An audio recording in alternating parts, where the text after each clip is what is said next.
E aí pessoal, tudo bem com vocês? Tudo tranquilo? O vídeo de hoje é sobre teorias ácido-base, aquele que você escolheu na batalha dos vídeos lá no Instagram. Seja bem-vindo, você está no Chemical!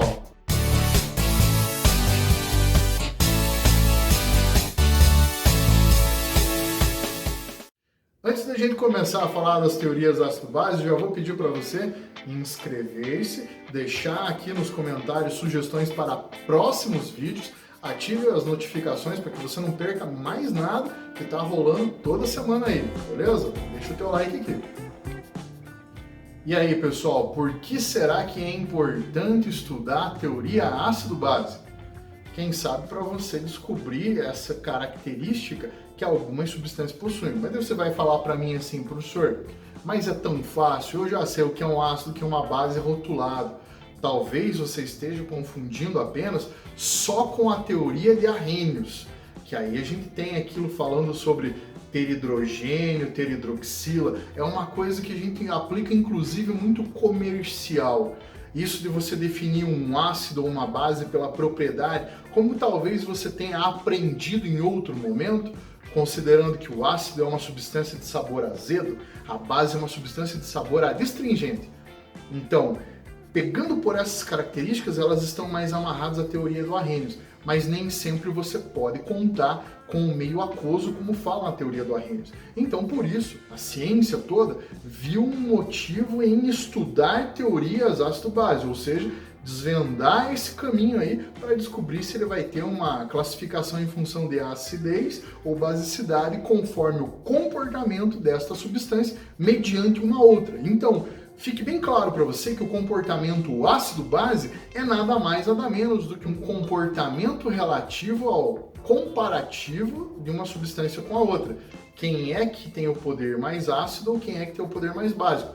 Mas é claro, poder ácido e poder básico, dependendo da teoria, podem ser coisas diferentes. Aqui atrás vocês estão vendo que nós temos as três teorias principais que se trabalham no ensino médio. A teoria do Arrhenius, a teoria de Bronsted e Lowry, que curiosamente são dois estudiosos de lugares diferentes do mundo e que por acaso acabaram publicando a teoria mais ou menos na mesma época, por isso a teoria de Bronsted e Lowry, e a teoria do Lewis. Cada uma trata de maneira diferente, beleza? Vamos dar uma olhadinha aqui, ó. A teoria do Arrhenius é aquela teoria do meio aquoso. Então demanda existir dissociação ou ionização, nós já vamos falar sobre isso, lá na presença de água como solvente, beleza? Agora, se você considerar a teoria do Bronsted e do Lowry, a gente só precisa ter hidrogênio, você deve lembrar disso. E a teoria do Lewis é apenas em função de ter par de elétron ou não ter o par de elétron disponível para doar ou não. A teoria do Lewis é aquela teoria mais abrangente de todas. Agora vamos fazer assim, ó, eu vou aprofundar um pouquinho mais cada uma das teorias, beleza? Então, o ácido de Arrhenius é aquela substância que libera o íon H+, na presença de água, então libera o H+, no meio aquoso, enquanto que a base vai ser a substância que libera o íon OH- no meio aquoso. Liberar o H+ em meio aquoso é um processo chamado de ionização, enquanto que liberar o OH- chama-se dissociação. Eu vou diferenciar para vocês o que é ionização e o que é dissociação agora, beleza?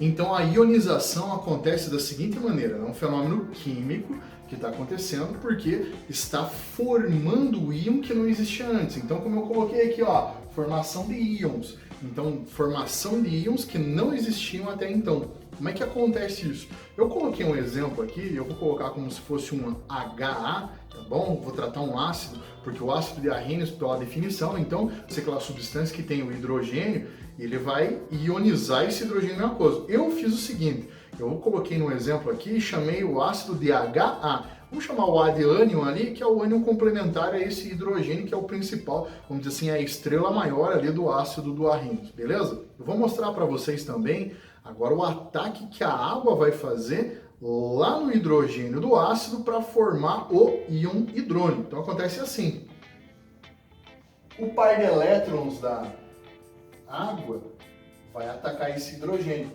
Como ele é mais eletropositivo em relação a esse grupo, então essa quebra vai acontecer assim. Vamos tirar a carga parcial aqui e descrever dessa maneira. Então o que vai acontecer? Vai formar um ânion e aqui vai formar um cátion, tá bom? Então você vai ter a formação do H+, e vai ter a formação do ânion, que é o A- ali nesse caso, beleza? Mas tá, o que acontece? A água com esse parzinho de elétron aqui vai se transformar então, por causa dessa ligação que vai acontecer ali, esse par de elétron vai capturar esse hidrogênio e vai formar um hidrônio. O que ele tem de especial? Ele tem uma estrutura que lá é piramidal, tá bom? E ele vai ficar num equilíbrio que você também pode escrever assim, ó.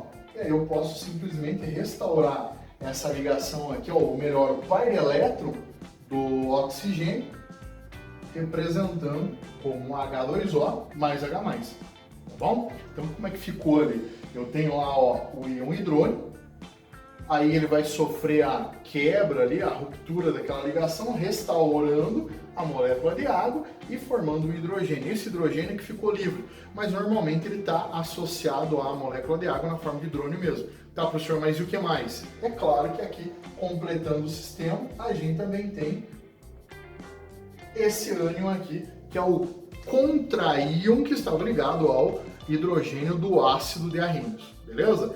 Então, formou um íon em meio aquoso. Isso chama ionização e é um fenômeno químico. Aqui é uma reação química. Ah, então o ácido está reagindo com água? Sim, o ácido está reagindo com água. A dissociação é um fenômeno físico, diferente da ionização, que é um fenômeno químico. A dissociação é apenas o ato de separar íons que já existiam no meio. Então, íons pré-existentes vão separar lá no meio aquoso. Tá bom? O que vai acontecer? Dá uma olhadinha que eu representei a minha base agora como MOH. Em geral, a gente tem lá um metal ligado a hidroxilo, isso é bem comum a gente encontrar, exceto lá no caso do amônio, hidróxido de amônio, que daí vai ter o grupo amônio ligado também com hidroxilo, mas não quer dizer que não seja iônico, só porque não tem metal, tudo bem? Continua sendo uma substância iônica. Mas vamos voltar nesse exemplo aqui.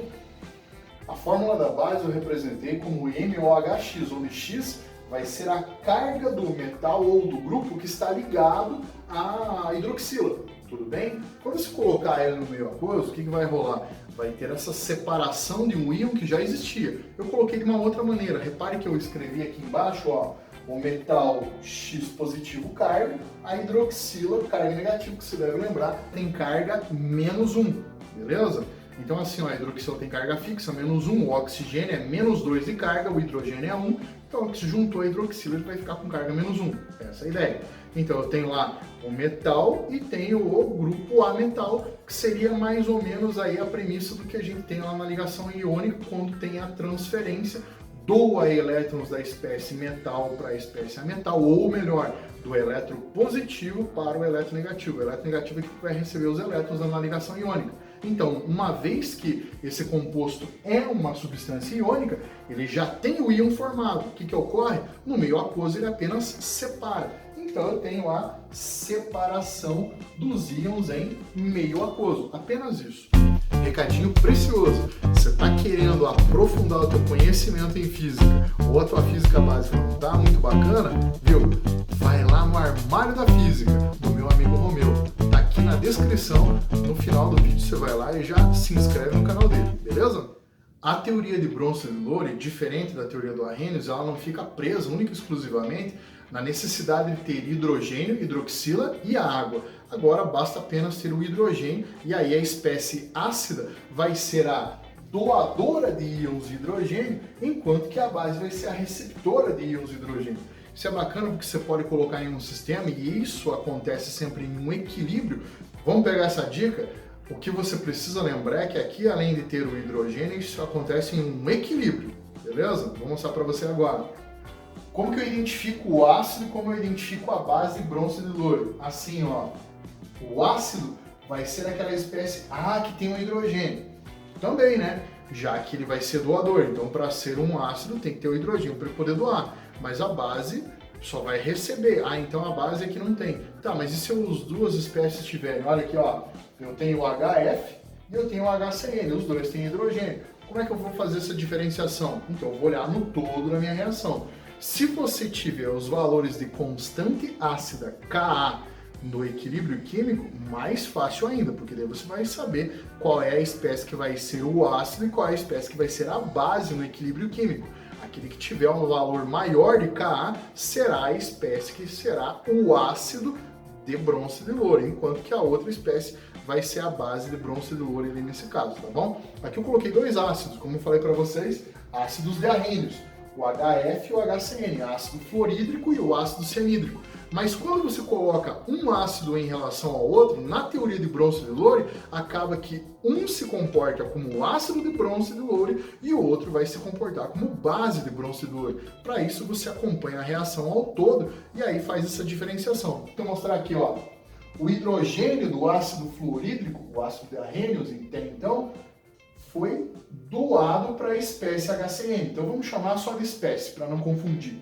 Esta espécie liberou o hidrogênio para esta outra espécie. Mas como é que você sabe? Olha o que sobrou lá do outro lado. Uma vez que eu tirei o hidrogênio daqui, sobrou o íon F-. Agora, também sei que o hidrogênio entrou nessa outra espécie porque tem dois hidrogênios lá. E lembra que o hidrogênio vai sair como H+, então tá aqui a carga dele. Esse positivo aqui é a carga do hidrogênio que entrou nessa nova espécie, formando esse íon H2CN+, beleza? Então quer dizer que esta espécie aqui funciona como ácido de bronze de louro e aqui vai ser a base de bronze de louro. Agora, o que é legal, você também pode analisar no sentido oposto, uma vez que é um equilíbrio químico. Então a gente vai falar de ácido e a sua base conjugada.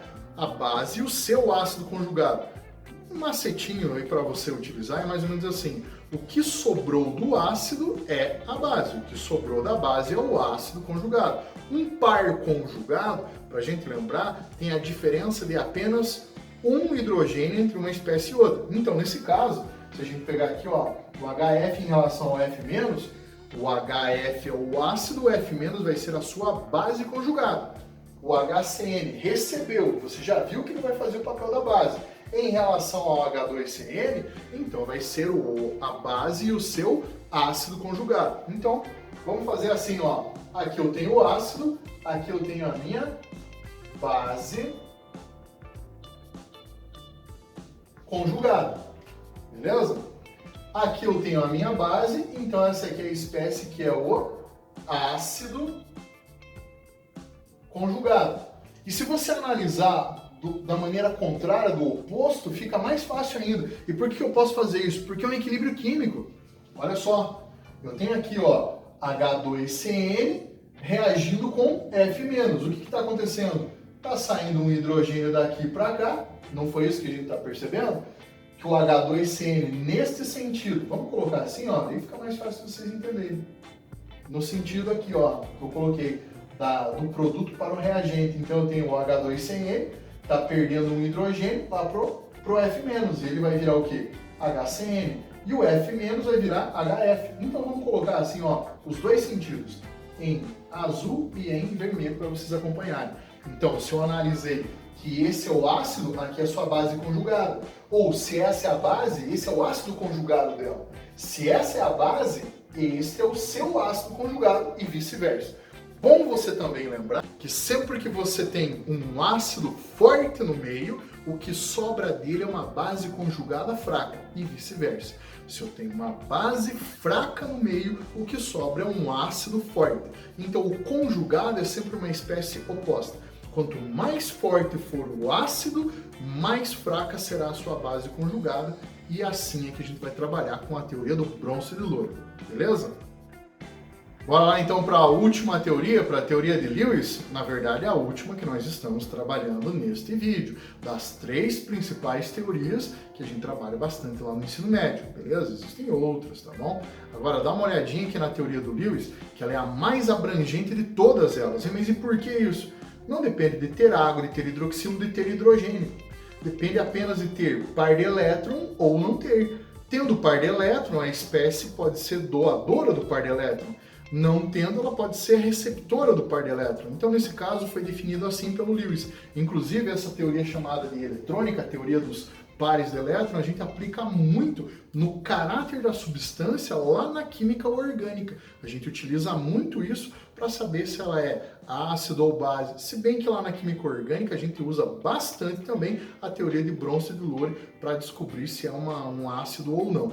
mas as bases em geral, vou dar um exemplo para você, as aminas, que são derivadas do nitrogênio, como no exemplo que eu estou colocando aqui, jogando um spoilerzinho já, antes de falar da teoria, elas vão ter caráter básico, por conta justamente disso, de ter essa capacidade de doação de par de elétron. Vamos lá então? Olha aqui, o ácido vai ser o receptor de par de elétron. Mas que espécie que recebe o par de elétron? Quem não tem o par de elétron, ou seja, tem a deficiência. Eu podia colocar como exemplo para vocês aqui, ó, um cátion, tipo alumínio. Então espécies que têm deficiência de par de elétron ou deficiência de elétron vão ser aquelas que vão ser receptoras.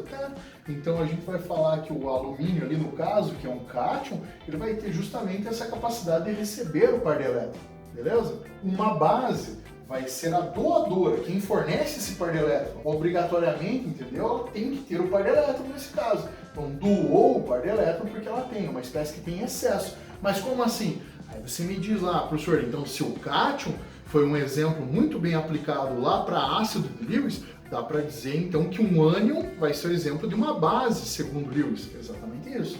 Então vamos colocar um exemplo aqui, ó, tipo o ânion oxigênio. Então um ânion é uma espécie que tem excesso de elétrons. Então, se ela tem excesso de elétrons, ela vai ter o seu par de elétron em excesso lá, vai poder fazer a doação, tá bom? Tem um par de elétron disponível, pelo menos, para poder fazer esta doação de par. Lembrou? Par de elétron. Tranquilo? Agora, olha só. Dá uma olhadinha no meu exemplo aqui. Eu coloquei a amônia reagindo com ácido clorídrico. Então agora eu preciso ver a história do conjugado ou não. Não é assim. Você vai fazer diferente. Eu vou pegar agora e analisar qual é a espécie que possui um centro que contém a par de elétron e um centro que não contém a par de elétron. Nesse caso aqui eu consigo achar um centro que tem o par de elétron. O centro que contém par de elétron é o nitrogênio, portanto ele vai ser o doador de par de elétron. Então a espécie NH3, ou seja, a amônia, vai funcionar como uma base de Lewis. Enquanto que o HCl vai receber esse par de elétron, vai funcionar como um ácido de Lewis. Então não tem o conjugado agora? Agora não. Agora você vai ver doador de par de elétron, vai ser a base, receptor vai ser o ácido. É fácil assim, tá bom? E a teoria de Lewis a gente aplica com apenas o par de elétron. Beleza? Que tal a gente fazer um exercício agora para fixar? A respeito das reações de ionização equacionadas abaixo, assinale o que for correto. 1. Ácido clorídrico com água em equilíbrio com hidrônio e cloreto. 2. Amônia com água em equilíbrio com amônio e hidroxila. 1. Amônia é ácido segundo Bronsted-Lowry, pois recebe hidrogênio da água. 2. Segundo Bronsted-Lowry, HCl é o ácido conjugado à base cloreto. 4. Segundo Lewis, ácidos são receptores de pares eletrônicos. 8. Na equação 2, água e hidroxila formam um par conjugado ácido-base. 16. Segundo Bronsted-Lowry, água comporta-se como uma base na equação 1, como um ácido na equação 2. E aí, gostou do exercício? Então vamos fazer o seguinte, eu vou deixar a resolução para você pensar um pouquinho nele e eu vou apresentar para você no próximo vídeo, na parte 2 de Teorias Ácido-Base. Muito obrigado pela tua companhia. Espero que eu tenha lhe ajudado bastante com as teorias ácido-base.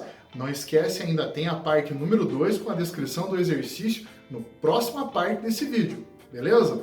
Pessoal, muito obrigado. Você está no Chemical. Beijo na mãe!